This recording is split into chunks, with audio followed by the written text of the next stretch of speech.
Tony Stark's head is split open, his exposed brain held in place by surgical clamps. Reed Richards looms over him, speaking with unsettling nostalgia.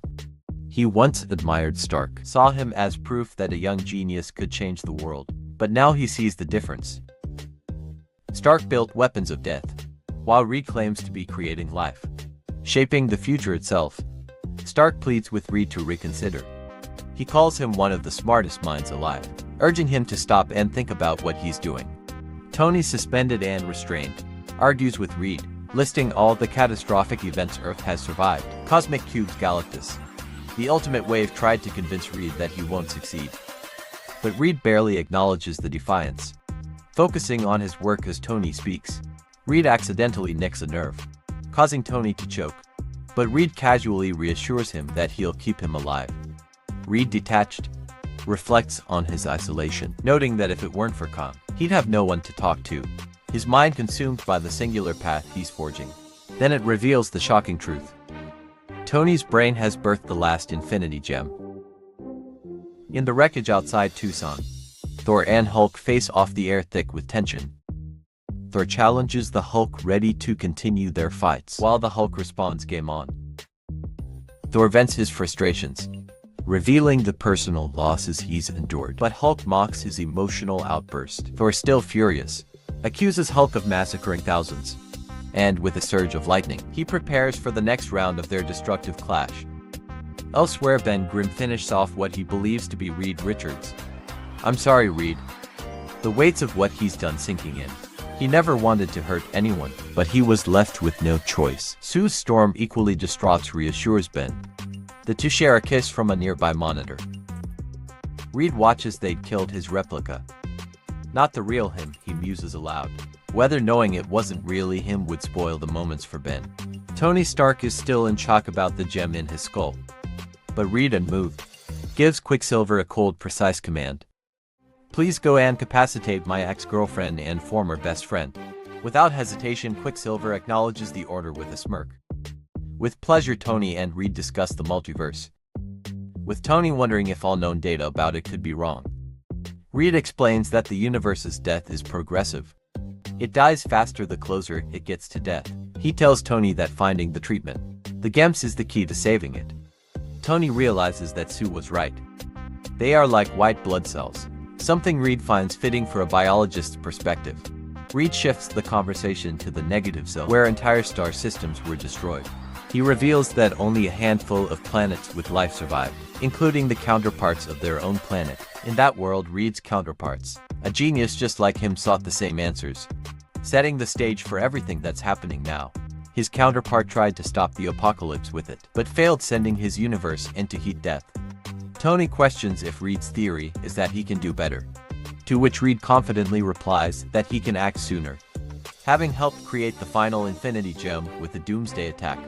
Tony asks what guarantees their universe won't face the same fates, and Reed asserts that he martyred than his counterparts. When Tony presses about what happened to the counterparts, Reed reveals the shocking truth. His counterpart was transformed into an entity that exists across all layers of reality, unable to act, only to observe and talk. "The Watcher," Reed explains. "Now I'm going to do better." Tony, still strapped down and struggling, sarcastically responds, "So you save the universe and get turned into a talking eye on a stick." Reed dismisses the comments, explaining that Kang has promised he won't suffer the same fates as his counterparts. He's sure she wouldn't let him come to harm, her foresight assuring him of this outcome. At the Nebraska Gem Retrieval Station, Reed's Herbitrons work relentlessly to find the final Infinity Stone. One Tron declares, "I will find it," but Reed warns of the overheating issue they must solve first. Tony, however, reveals he's ensured they won't succeed, claiming, "I've made sure you'll never get them." Reed remains unfazed, confident that he will soon have all 8 stones, and everyone will see. As the robots continue digging through molten earth, Reed coldly tells Tony, "That's why I'm here, and you're there, and soon you will not be." Sealing his resolve, Tony, strapped to the table, sarcastically remarks on Reed's plan, questioning if he thinks he's a pawn-dimensional god. Tony continues pleading, pointing out that Reed's predecessor failed to save his universe, and that maybe he was spared to warn them. Reed, furious, grabs Tony's head and silences him by cutting something vital there. That will keep you quiet for a while.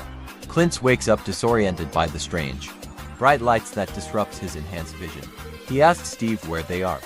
Kong, speaking with authority, interrupts, telling them that the light has unusual qualities affecting their vision. Clint sarcastically remarks on Kang's appearance, calling her no lady, and Steve, frustrated, says he's had enough of the situation.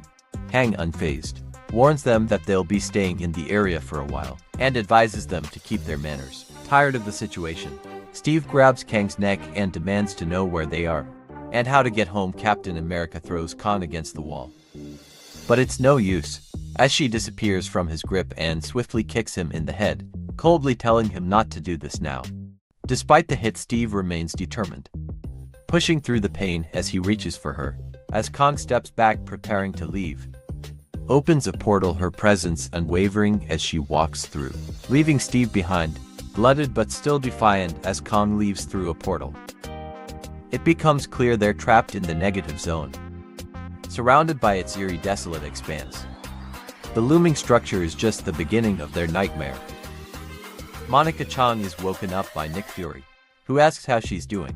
She half-jokingly asks if she's dead and in hell, to which Fury responds that she was knocked out by Quicksilver and gave away their genius. Fury then asks if she's ready to take on Reed Richards. Monica, unsure, says it'll take an army. Fury grins, hinting that he's got something better than an army in mind, as he walks off, leaving Monica to follow. Nick Fury introduces the team, a group of capable fighters. Monica Chang asks about one of the members, and Fury explains that they're facing a powerful enemy. He then introduces Hercules as their godly ally. Monica is skeptical, but Fury remains confident. She sighs, ready to move forward. The team is assembled and ready for the mission ahead. Meanwhile, Quicksilver charges at Ben and Sue. He knocks them back with his incredible speed, leaving them disoriented. Sue struggles, feeling the burning effect of Quicksilver's movements. Ben calls out to her as she tries to regain her footing. Meanwhile, Quicksilver casually explains his attack. A few million cuts easy with his speed. The Thing prepares to fight back while holding his fallen ally. Before Ben can attack, Quicksilver strikes quickly, sending him crashing to the ground. Sue screams out in panic, her concern for Ben evident as he hits the floor. The scene shifts back to Reed Richards, who remains focused on Tony Stark as he operates. Reed comments on Tony's struggle, acknowledging his defiance with a cold smirk. He then challenges Tony, confident in his control over the situation as he continues his work, unaffected by the chaos unfolding. Reed calmly addresses Tony, coldly dismissing their resolve, stating that without Thor's godhood, he's just a man in a power suit.